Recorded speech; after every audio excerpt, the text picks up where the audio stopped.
سورۃ المؤمنون مکی سورت ہے، سورۃ الانبیاء کے بعد نازل ہوئی، 6 رکوع ہیں، 118 آیات ہیں، 1840 کلمات ہیں، 4802 حروف ہیں۔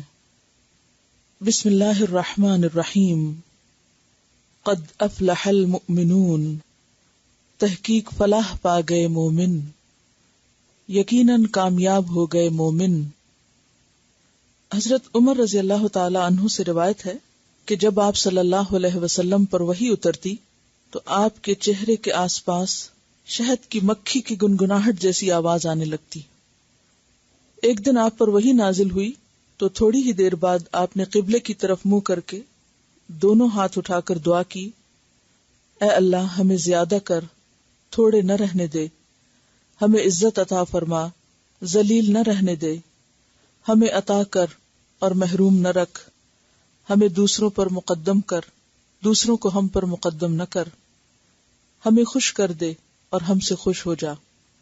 اس دعا کے بعد آپ نے فرمایا، مجھ پر 10 آیات نازل ہوئی ہیں، جو ان پر عمل کرے گا جنت میں داخل ہوگا، اور پھر آپ نے سورۃ المؤمنون کی ابتدائی 10 آیات پڑھی۔ یہ ترمذی کی روایت تھی۔ نسائی میں ایک اور روایت آتی ہے کہ کسی نے حضرت عائشہ سے سوال کیا کہ رسول اللہ صلی اللہ علیہ وسلم کا خلق کیسا تھا اور کیا تھا، تو انہوں نے فرمایا کہ آپ کا خلق قرآن تھا، اور پھر یہ 10 آیات پڑھ کر سنائی کہ آپ ان آیات پر عمل کرنے والے تھے۔ قد افلح المؤمنون، قد تحقیق، قد اگر کسی متوقع امر یعنی جس بات کی توقع ہو اس سے پہلے آئے تو وہ بات صرف متوقع نہیں ہوتی بلکہ اس کا ثابت ہونا لازم ہو جاتا ہے، اور اگر ماضی کے شروع میں آئے تو حال کا معنی دیتا ہے۔ قد افلح المؤمنون، جب قد کہہ کے بات شروع ہوئی تو معنی کیا ہے کہ یہ بات ثابت ہے، ایسا ہی ہوگا، اور پھر ماضی پر اگر قد ہے تو معنی حال کا، قد افلح، تحقیق فلاح پا گئے ہیں، یعنی یہ ایسا ہی ہے جیسے ہو چکا، یعنی یقینی بات ہے۔ اور افلح کا لفظ جو ہے فعل امحے سے ہے۔ فلاح کہتے ہیں چیرنے پھاڑنے کو، کاٹنا۔ فلاح کسان کو کہتے ہیں جو زمین کو پھاڑتا ہے کچھ اگانے کے لیے۔ مفلح اس شخص کو کہتے ہیں جو تکلیفیں اٹھا کر، صعوبتیں برداشت کر کے اپنے مقصد یا منزل یا مطلوب تک پہنچ جائے۔ اور المؤمنون مؤمن کی جمع ہے، ایمان والے۔ فرمایا قد افلح المؤمنون، یقیناً فلاح پا گئے مومن، کامیاب ہو گئے مومن۔ اور فلاح کا لفظ کسی جزوی کامیابی کے لیے استعمال نہیں ہوتا بلکہ مکمل کامیابی کے لیے ہوتا ہے، دنیا کی کامیابی بھی اور آخرت کی کامیابی بھی۔ تو یقیناً فلاح پا گئے مومن۔ کون سے مومن؟ ان کی صفات بیان کی جا رہی ہیں اب۔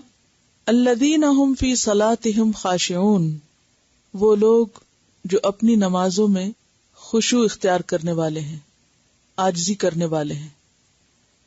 خاشعون کا لفظ خاشع کی جمع ہے، اور خاشع کا لفظ خشع سے ہے۔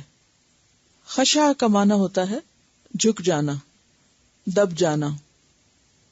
خشوع سکون کے لیے بھی آتا ہے، اطمینان اور سکون کے لیے اور جھکنے کے لیے۔ وہ لوگ جو اپنی نمازوں میں خشوع اختیار کرتے ہیں یعنی سکون سے نماز پڑھتے ہیں، عاجزی کے ساتھ اللہ کے سامنے کھڑے ہوتے ہیں۔ اور خشوع دل کی عاجزی اور دل کا جھکنا ہے جو انسان کے اعضاء پر ظاہر ہوتا ہے۔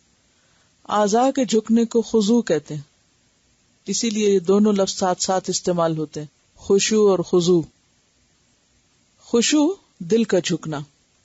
تو وہ لوگ جو اپنی نمازوں میں خشوع اختیار کرتے ہیں یعنی جو اندر سے جھکے ہوئے ہوتے ہیں، جب اندر سے جھکتے ہیں تو ظاہر بھی ان کا جھک جاتا ہے، ظاہر میں بھی نظر آنے لگتا ہے۔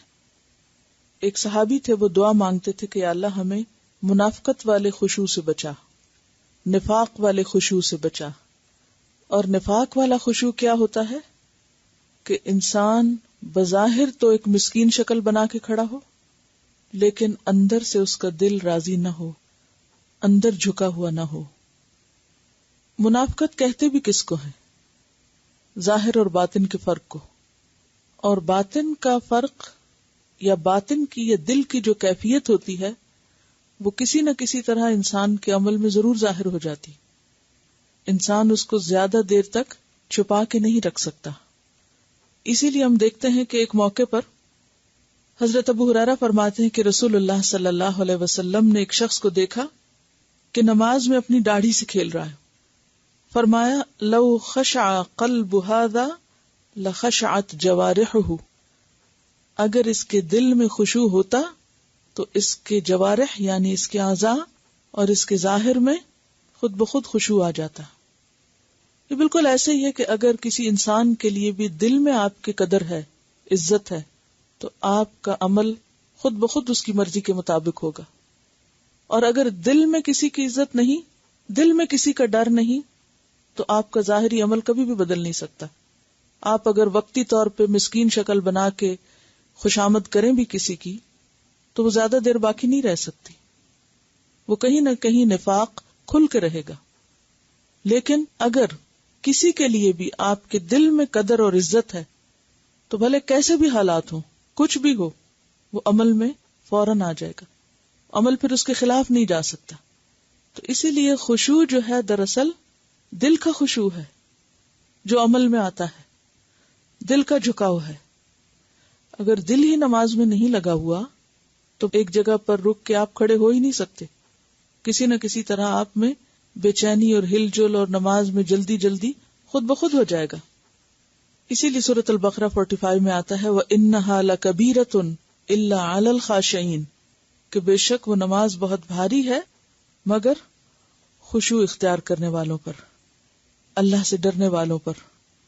اور دیکھا جائے تو نماز پوری زندگی کا آئینہ ہے، کسی شخص کا اللہ تعالی سے کیسا تعلق ہے، کتنا تعلق ہے، یہ اس کی نماز میں ظاہر ہوتا ہے۔